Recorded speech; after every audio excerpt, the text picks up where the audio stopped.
Hi everyone, I'm Yukari.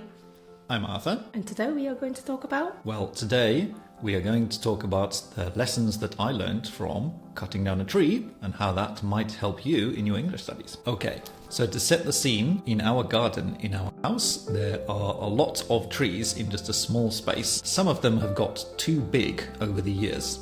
One of them in particular was too close to the fence to the next door's garden, so I decided I had to take it down before trying to put up a new fence. So here are the lessons that I learned from pulling down a tree. So number one is start with what you have. So at first, I didn't rush out and buy lots of new, expensive, fancy tools, even though I kind of wanted to. I just started with what I had.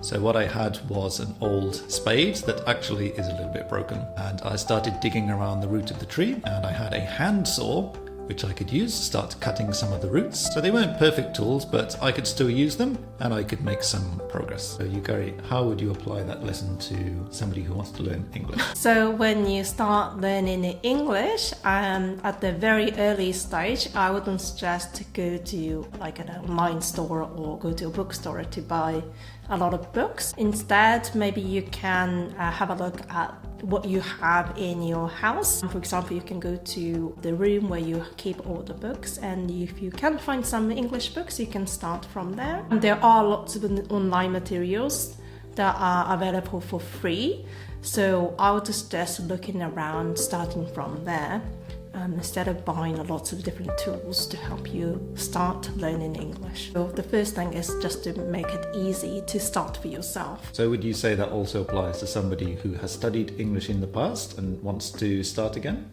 Yeah, I think so. If you have already studied English in the past, and I would say rather than finding new materials at a bookstore, you can always go back to what you had and start from there, because you don't know until you give it a try or go back to what you were already doing. It's difficult to know how much you can do using English. You don't know your level yet, so go back to the materials that you were doing before and see where you are in terms of the level. And then if you decide you need different materials, different resources, that's when you decide. Okay, next point is small actions add up.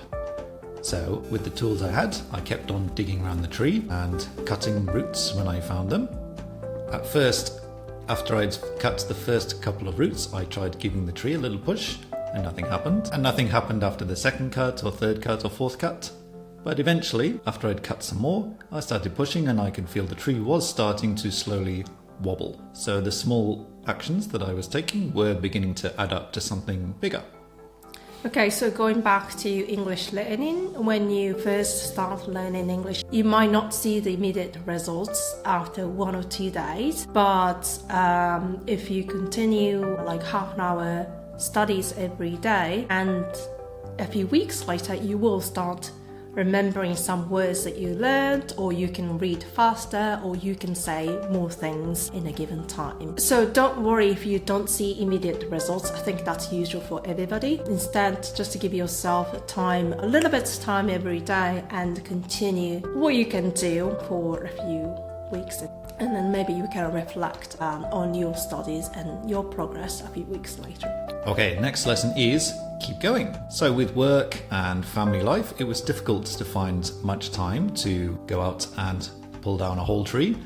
But when I had 10 or 20 minutes that I could use and it was a sunny day, I would go out, do a little bit more work, and eventually all those days added up and I could make big progress. So you don't need a lot of time to study English either. If you cannot find 1 or 2 hours to sit at the table to hit the books, that's fine. You can find 10 minutes here, 20 minutes here, and 10 minutes here and there. You can study a little bit every day, and that will add up to your progress. So those small actions every day will contribute to achieving your goals in the future. Okay, point number 4 is use the right tools. So eventually, after having used the tools that I already had and keep going a little bit every day, I could make pretty big progress on the tree, but right at the end, what I had wasn't enough. So I did have to go and buy a couple of new tools to take care of the last bit of the tree.